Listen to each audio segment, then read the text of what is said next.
Welcome to OOO, another ordinary podcast where we dig deep into case studies and the nitty gritty of Web3 marketing. You'll find here all the amazing people that are building Web3, so stick to us as we address their marketing secrets and learn how to build amazing products and brands. Hello everyone, I'm Alex and I want to wish you all a happy new year. Look, 2023 has been a true roller coaster for all of us, but all your feedback about this pod is what keeps me going. Lots have been happening ever since the last episode of 2023 was aired, but I'm really excited to dive right into what's up in 2024 as I feel like it's going to be a super amazing year and lots of learnings and lots of things to talk about.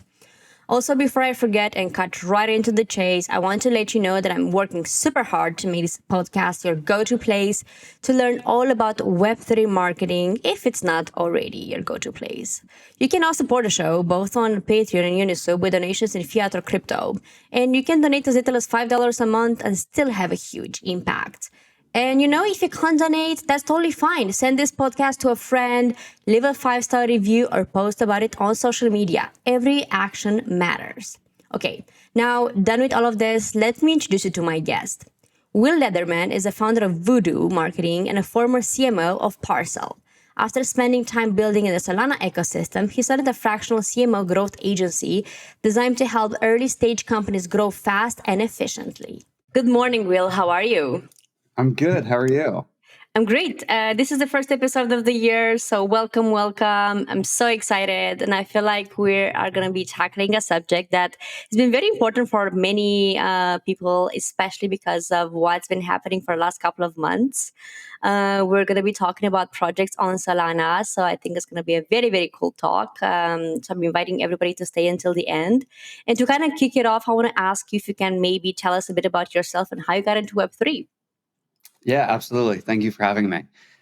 So my name's Will. I'm the founder of Voodoo Marketing, which helps early stage Web3 companies with growth marketing. I've been working in the Web3 and specifically the Solana space for the last 3 years now. I was formerly the CMO of Parcel, which is a real estate DeFi protocol here on Solana. And that was really my first pass at working in the Web3 space and with Solana, but immediately fell in love with the communities, with the technology, and all the great people that I met along the way. And so I built this agency to help other early stage crypto projects, go to market and then growth when needed. What inspired you to focus specifically on Solana in your marketing efforts, or is it just your background? Yeah, I think Solana and then Web3 as a whole is a really interesting environment and landscape for marketing. It really feels like the Wild West again, where there's really no playbook that's been written. Web2 has these very identified playbooks of paid advertising, Facebook, Meta, places where you can really drive a lot of traction. And all of that was kind of flipped on its head when you enter this world of Web3. It focuses on more organic strategies like community building that really allow you to be more creative as a marketer. I think that's been the most interesting for me is just being able to find out what these new kind of, what this new playbook is. And all the marketers in the space right now are kind of writing that playbook. We saw some initial kind of results from people doing token launches, which obviously drove a lot of traction and activity, maybe for not the right reasons. And I think, optimistically looking forward to this next bull market, we'll be able to see kind of, this new version 2, version 3 of Web3 marketing come to play and see some really creative, effective strategies to get users engaged in platforms that isn't necessarily just monetary incentive. You've been working on this kind of projects for a while now. What do you think makes them different, and what are some specificities marketers should be looking at, or like should they know when it comes to this blockchain specifically? Yeah. Well, in blockchain and then Solana specifically, there's kind of a few reasons that I like building in this space. And I think with Solana, the technology has always been very impressive. It's one of the reasons that we selected Solana to build on when we were at Parcel. And now, the reason I continue to be in this space is it seems, to be one of the most forward-thinking chains. The technology is very impressive, specifically around the speed of the blockchain and then the opportunity for scalability. So it's always been one of the most efficient blockchains. And then it really works at scale where you're able to grow the project. People are able to do larger transactions. And it's always just been very forward thinking. The second thing is the community. This one expands, to the greater or the larger Web3 ecosystem as well. The communities are so strong. There's this really collaborative, positive mindset that projects are really willing to work together, especially coming from a more traditional business development background. It's really, encouraging to see how people are willing to collaborate and help each other out.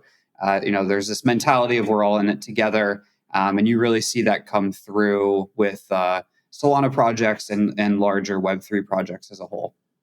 Do you think it's you don't really see that in other blockchains? No, I see it. I definitely see it on other blockchains, just not so much in other Web2 marketing. There's this, marketing and other companies in Web2 are more cutthroat, willing to steal each other's ideas, and Web3 is definitely more of a collaborative mindset. I mean, I think like many times people ask me like, why do I like working in Web3? And I think what you just mentioned is like one of the main reasons why I'm still around the space. Because I was even thinking about the fact that I've worked so much with entrepreneurs like all my life, and everybody was like, "Oh my God, I can't really show my idea. What if somebody's going to steal it?" I mean, and at the end of the day, the execution is everything. But as long as we all collaborate, and you're right, this mindset is not really there, and Yeah. I'm really enjoying that in Web3. Yeah, it's very impressive, and especially enduring the bear market, all together, still that level of collaboration shown through people willing to share strategies with each other, share ideas with each other, and then generally we've done campaigns that are just meant to build positive vibes for the community as a whole, and when multiple projects come together that have a lot of notability in the space, it really does change the sentiment of the community as a whole, and I just love seeing that kind of come together. I kind of like the fact that you mentioned the bear market, the bull market. How would you describe the current state of the Solana project landscape? Yeah. Well, things are looking optimistic for sure. I'd say over the last couple months, we've seen a sentiment change. Obviously, Solana's token price increased significantly over the last few months, which I think brought a great, new level of hope for the space as a whole. I think those who've endured the bear market have really, changed their perspective on kind of what's possible. And we're starting to see a lot of new people come into the Solana ecosystem. Um, I love Solana. It's kind of felt like an underdog story. It's finally getting the recognition I feel like it's deserved from the beginning, and we're seeing that really play out. But yeah, I don't think we're fully there yet. I think we haven't seen a huge injection of capital come back into the space yet. Obviously, with the token price looking better, there's people are more optimistic, but we're not fully there yet. And I think we just need to keep kind of holding it out. Do you think there are like specific types of projects that are being built there compared to like other blockchains? Yeah, I think Solana has a unique opportunity with DeFi, real world assets as a whole as well. Again, going back to that, the back to the efficiency and the scalability of the blockchain. it really does lend itself for these kind of real world applications that provide an additional utility, an additional layer outside of just NFTs and kind of the Web3 native projects. But really bringing these kind of physical world assets on chain, it really lends itself to that. And so I think, we'll see a big DeFi push across all blockchains in this next bull market. And I really do believe that Solana is going to win out as the preferred platform to do that based off of the technology layer. I think like when I got into Web3, people were not very, or like people that I was talking to, they were not very optimistic about Solana. So right now, I'm really happy that we're having this conversation. Yeah. What unique challenges and opportunities do you think Solana faces in the market? Yeah, this is a great question. I think, again, just we've obviously been enduring this bear market. And to me, and especially from a marketing standpoint, the way I view it is bear markets are to find your core audience, the people that stick around during that time. You can really have those more granular conversations, get way more specific feedback, and build that core community in time for the bull market. Bull market is obviously for growth. But the projects that have stuck around and have made it through have built these much deeper connections with their core customer, and we'll see that pay off when the market actually flips, and we'll see a lot of growth. And it's a great way to add on more users that are fit that ideal customer profile. What do you think is the most? What do you think are the most common needs of projects on Solana? Except capital, of course. Yeah, I was gonna say, money is always helpful, but after let's see, common needs. Communication, I think, is huge for any company, especially if we're in this building and public mindset and community-driven growth. Communication is probably the second most important thing to money. You really need to be communicating with that your ideal customer, understanding the use cases of the projects. I see this being an area where some founders fall short is not truly understanding the benefits that they're providing to their customer. It's easy to build the shiny piece of tech, and it's easy to build the next trendiest thing. But that communication really connects the dots between the shiny piece of tech and the customer that you're benefiting. And so I really emphasize communication. And this is something that spans outside of Web3 as a whole. I would give the same advice to AI founders or whatever the new kind of trending tech is. There really is an opportunity to understand the pain points and the benefits that you're solving for. I think marketing in general is a very big need in Web3. Like I feel like not enough founders, and not on Solana only. It's like it's pretty much everywhere in Web3 with projects. Because I feel like there was a lot of debate last year. Now I can finally say last year. Yeah. There was a lot of debate last year about the fact that a lot of community managers, like many companies, like hired community managers or like moderators, and they became the head of marketing or the CMO just because they knew the project. And then they lacked direction, and they're like, okay, so what are we doing now? And then trying to like build a team under these people was like almost mission impossible, because of course nobody wants to, or like a senior marketer would never want to work with somebody who's like a lot less experienced. So I do agree with you that it's always been there, the chicken or the egg kind of situation. Yeah. But hopefully we're going to see a lot more progress in this direction moving forward. Yeah, hopefully that's hopefully the case. I actually do have two questions for you right now. One that I prepared for before, and one that I feel like it's a burning question of mine, and I think I'm going to be asking a lot of people moving forward. Yeah. Is like, how do you approach community building for a Solana for a project on Solana? Is it any different than any other place, or anything to be paying attention in particular? And the second question is kind of related to this, because I want to know, like, what's your opinion when it comes to incentives as a way of community growth? And if you think it's still going to be around for a while, because I've been debating this for some people on LinkedIn recently, so I want to know Yeah. what you think. I'm happy to jump into your LinkedIn debates too. Yeah, I mean, I think community is a term that we use a lot, and it the definition definitely gets skewed based off of who you're talking to. But at the end of the day, you're building a real one-to-one connection from the company or the founding team of the company to your audience, and I think like you would approach that the same way that you would approach making friends in my mind. It's like you want to be authentic, you want to actually be yourself, you want to show the real sides. That requires a level of vulnerability and transparency that I don't think a lot of projects fully lean into. And then I've seen projects that fully lean a little bit too much to the other side. It's the same way that when you meet someone for the first time, everyone has their guard up a little bit, and you slowly start to break that wall down based off of relatability, shared common interests, and then over time, a relationship and a friendship is formed. And that is the same exact way that I would tell founders to build this community.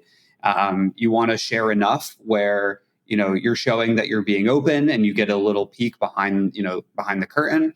But at the same time, they're looking at you as an innovator, and they want to know that you're kind of leading them in the right direction. So it's definitely a balancing act. But I think the more real you can be with the community, the more it will pay off. And again, I think in contrast to Web2 companies that never kind of allowed that peek behind the curtain, maybe until now, the era of TikTok, where we're seeing a little bit more of behind the scenes.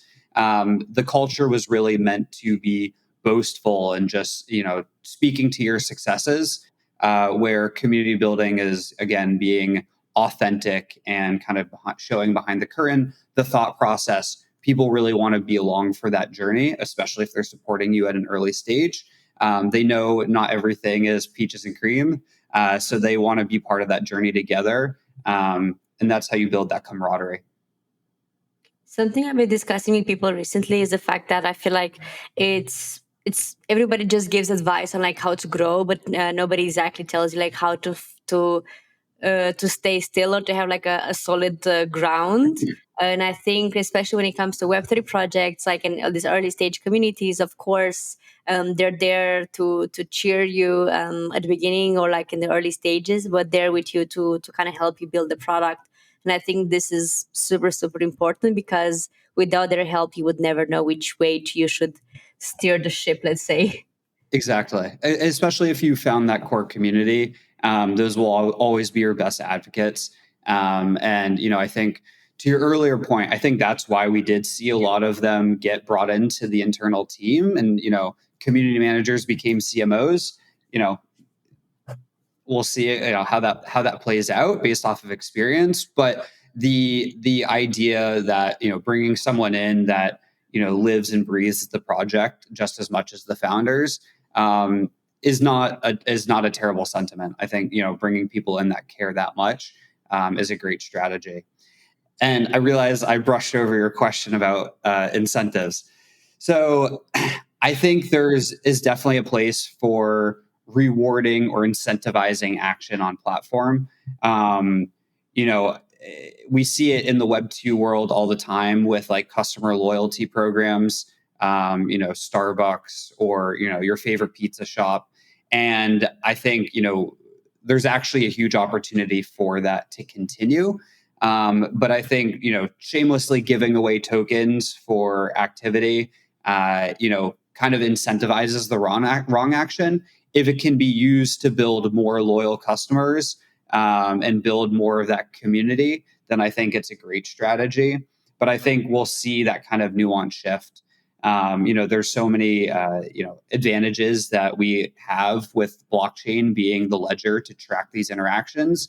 and tracking these interactions that with the platform.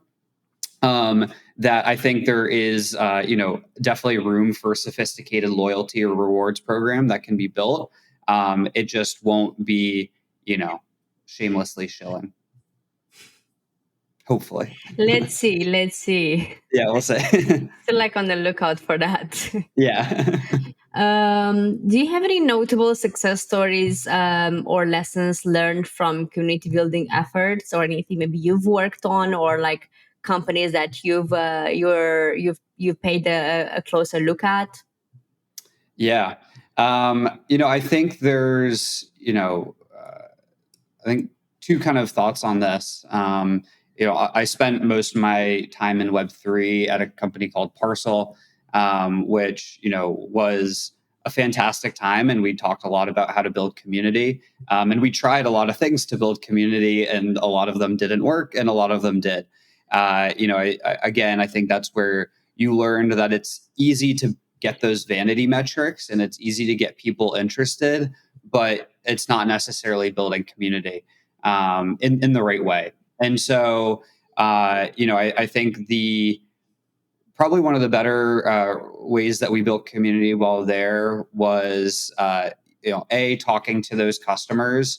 It was very clear who was very interested in the project and the utility that it provided. Bringing them in as like moderators into our Discord community. And then, launching an NFT project was definitely a community mechanism that we deployed while at Parcel to really, reward and incentivize those community members that kind of wanted to buy into our loyalty program. Again, is how we thought of it. Other projects in this space, I think Dialect is a really interesting project that's done a great job building a strong community. They're a wallet messaging app, for those who don't know.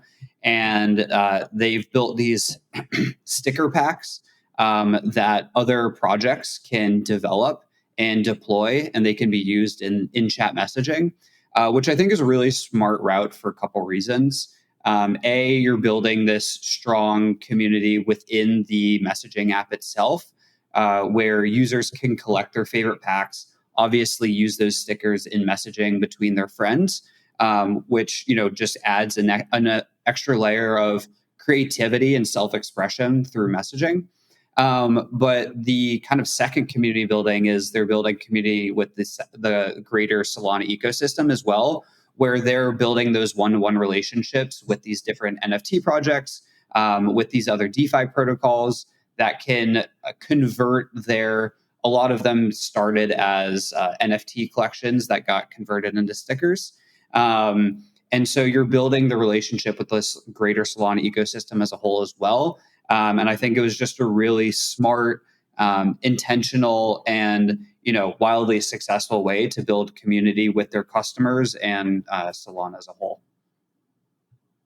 And when it comes to maybe like some of the work that you do, something I wanted to ask you before I forget was regarding like what kind of growth or like what kind of needs do projects that come and work with you have? Yeah. Being in, the position of the agency that I'm running right now, we definitely see projects at various stages. I kind of categorize it as to two buckets is, projects still trying to find product market fit. And then, projects that are looking to grow. Frankly, the growth projects are a little bit more outside of Web3 at the moment. But I think there's definitely some learnings from that can be applied to the Web3 world as well.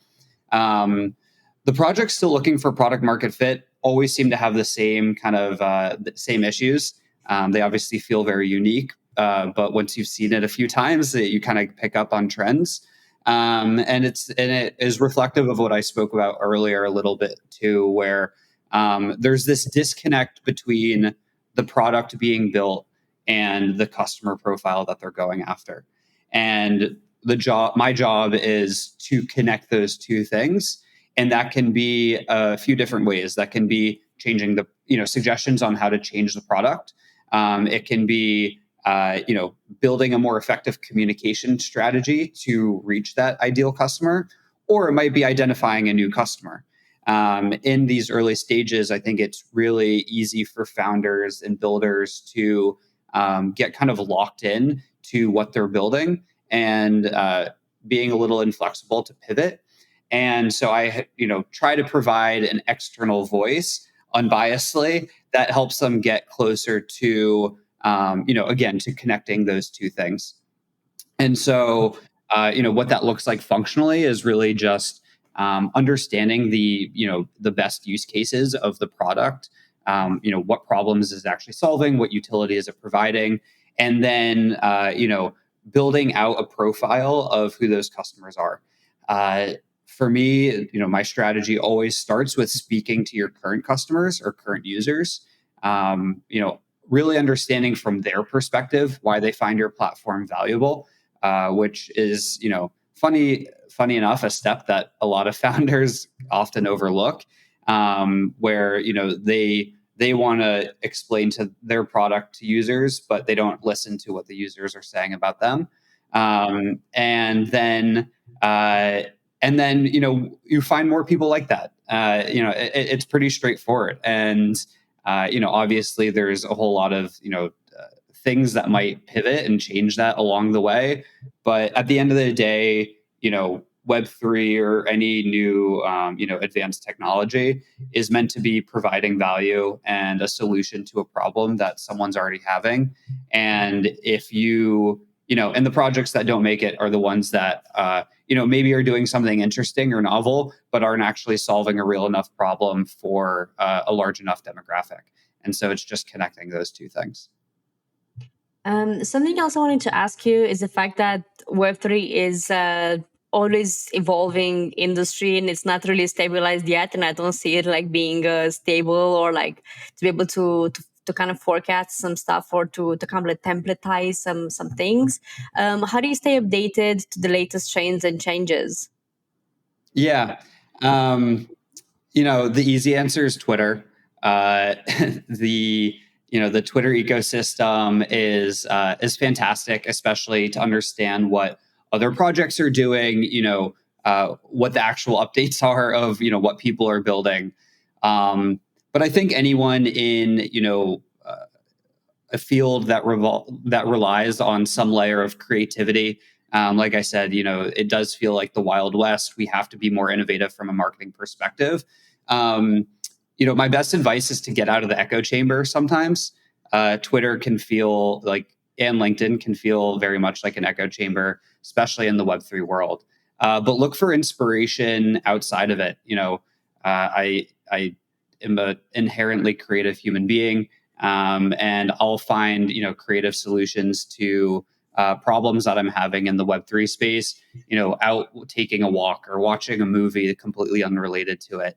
And there's a reason that the idea of a shower thought is so notable, is just kind of taking yourself out of the environment and allowing your brain to make connections that it wouldn't normally make when you just stay within the same echo chamber. What challenges do you find most commonly when it comes to working with projects on Solana?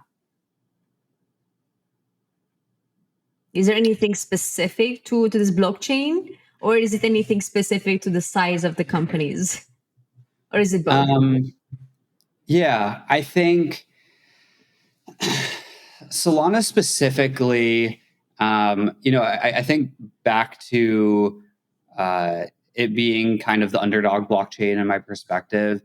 There was a lot of need for Solana projects to prove, their value, and to, inherently prove the value of Solana as a chain as a whole.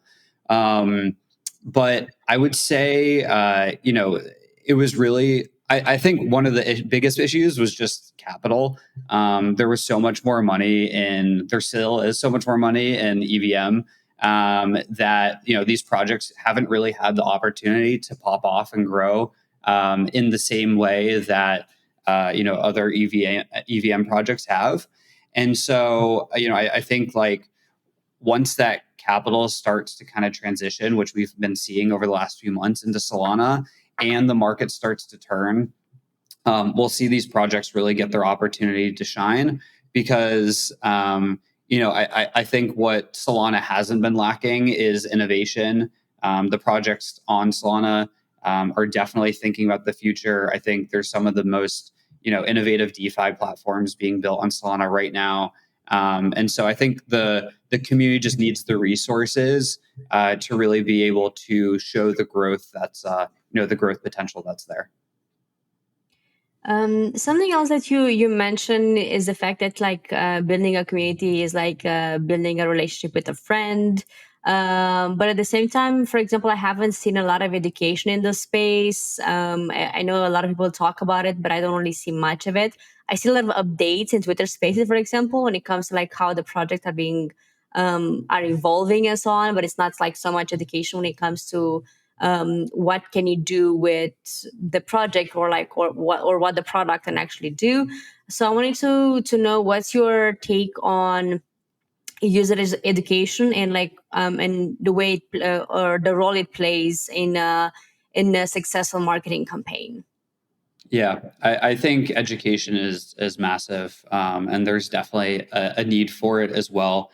It's something that I speak to a lot of clients about, and I think the sentiment has kind of changed over the last 6 to 8 months, where people have just been heads down in building, which is totally understandable. That feels like the right thing, and probably is the right thing to do during a bear market. But something that I'd love to see in this next bull market is going back to the foundations of education, and really being intentional about expanding the use cases of Web3 and crypto to a wider audience. And I think that will require a significant amount of education. I think there's even another layer of education that's needed, given the negative connotations that still kind of revolve around the Web3 and crypto world. And I think it goes back to just being very forthcoming about the inherent risks that still exist in crypto. But at the same time, explaining that there are, relatively safe ways to participate. And yes, the risk might be higher, but it's just inherent with the kind of space that we're in. And projects, back to everything I've been saying about communication, I think individual projects have the responsibility to explain the benefits that their product provides. And that will require us moving away from a little bit of jargon and the tech speak that we usually find ourselves using, and opening that up to a wider audience. That being said, there are obviously some projects that lend itself more towards a wider Web2 demographic, and there are some projects that aren't really built for that. And so I think not every project needs to tackle the Web3 education component, but I think the ones that sit closest to a Web2 customer profile definitely should be leaning into that and educating that customer and making Web3 feel safer and more accessible than it has in the past. We just mentioned during this chat a lot of elements which I think are very crucial or like super important when it comes to developing a marketing strategy or for any early stage product, and not only in Web3. I wanted to see if there's any last piece of advice you have for projects looking to improve their marketing strategies. I do have a couple of ideas, but I want to see what you think. Yeah. I won't beat a dead horse, but talk to your customer every week as much as you can. I don't think you can get enough firsthand data from your customer. I'm curious, what are your thoughts? One of the first things I think is very important is the fact that I think everybody should like get their marketing team in straight or in place.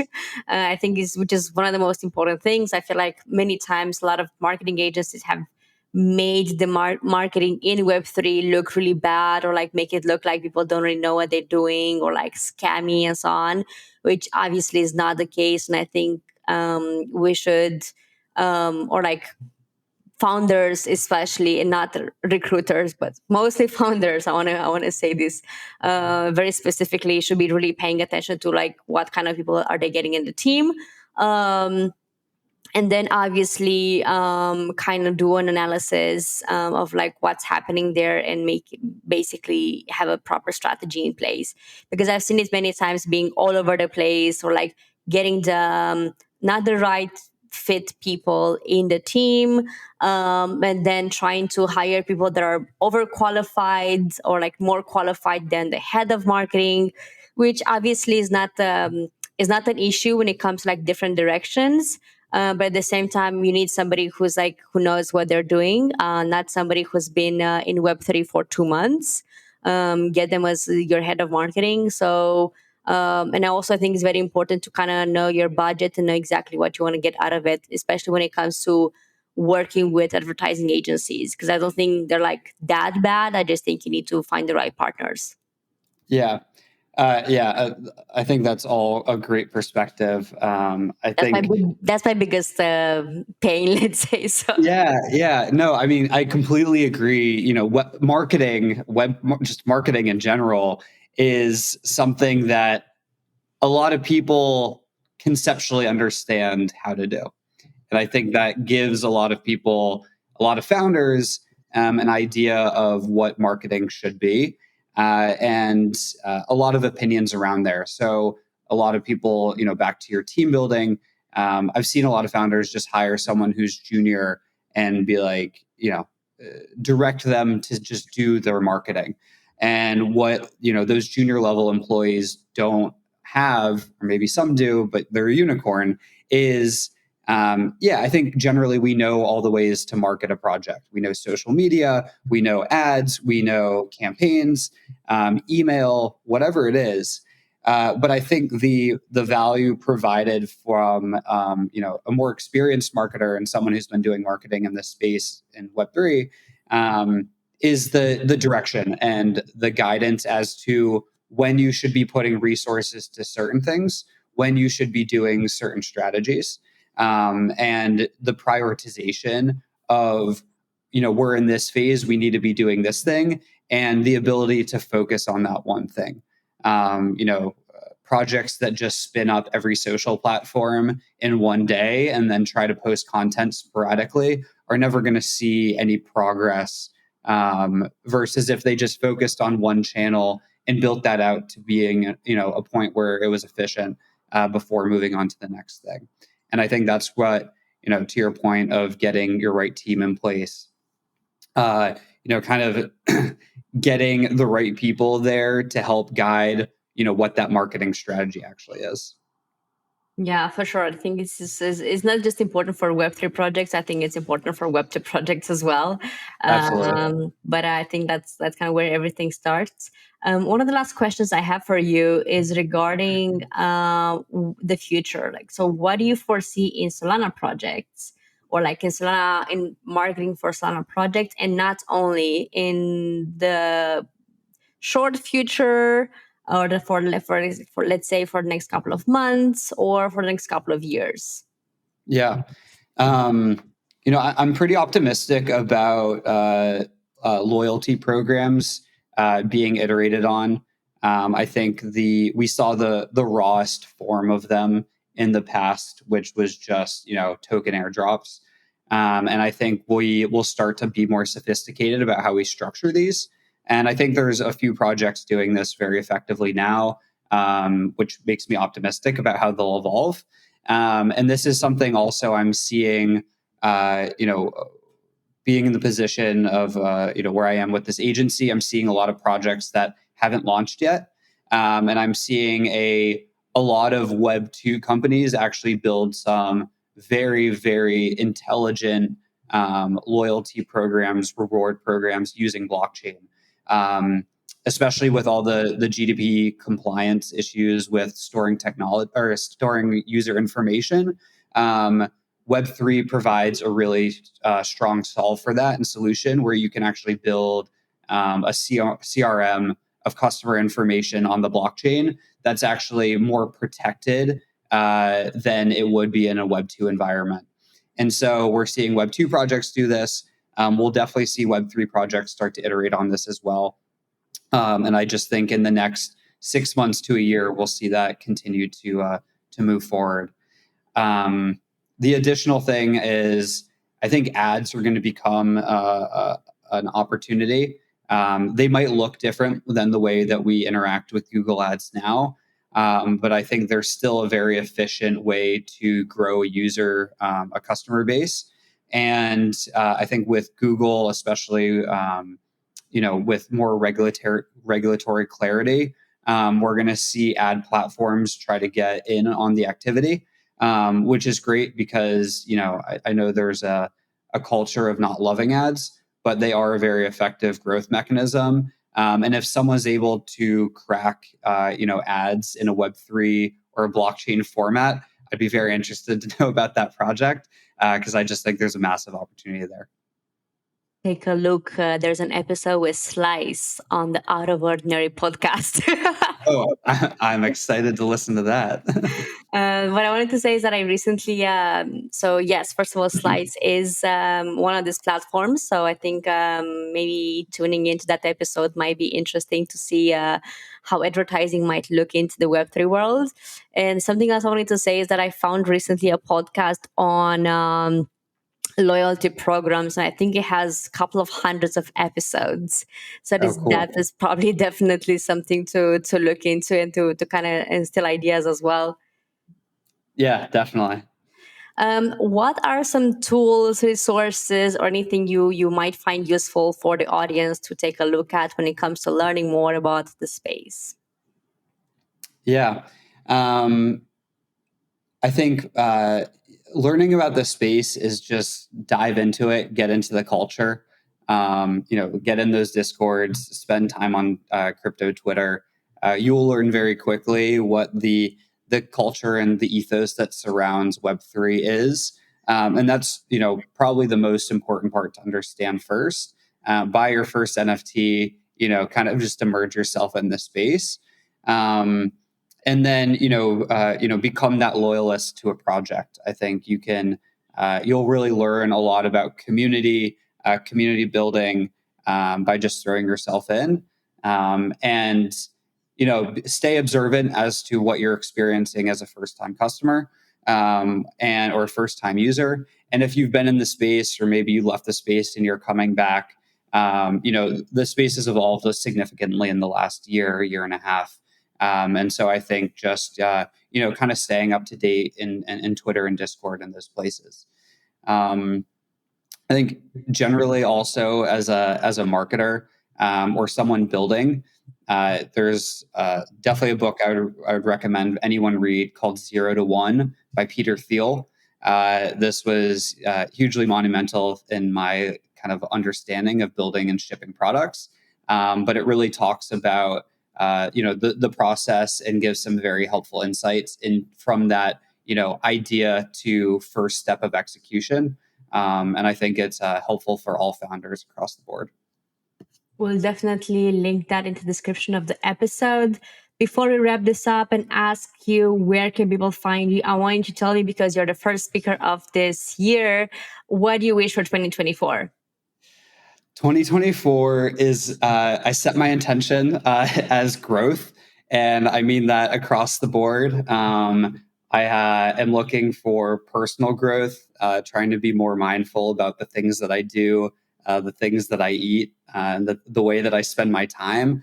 I think there's a lot of noise in the world these days with an excess of content and media. So being very mindful as to what noises I'm actually consuming, and then growth. I think there's a huge opportunity. The agency that I'm working on, especially with market conditions turning, and I really hope to help a lot of other projects grow as well. So my intention is growth for 2024. Awesome. So where can people find you?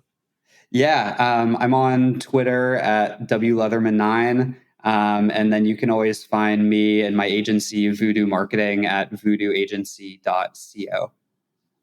All right. Well, thank you so much for this chat. Yeah, It's been lovely. I'm looking forward to maybe having another chat with you in a couple of months. Who knows? that'd be And great. talk more about like what the market conditions are and what opportunities are on the horizon. Thank you so much again, and I'll speak to you soon. Thank you. Yeah, great chatting. Thank you. Thank you so much for listening to our Out of Ordinary podcast. If you enjoyed this episode and you would like to hear more content like this, then open up the podcast app and click on the follow or subscribe button.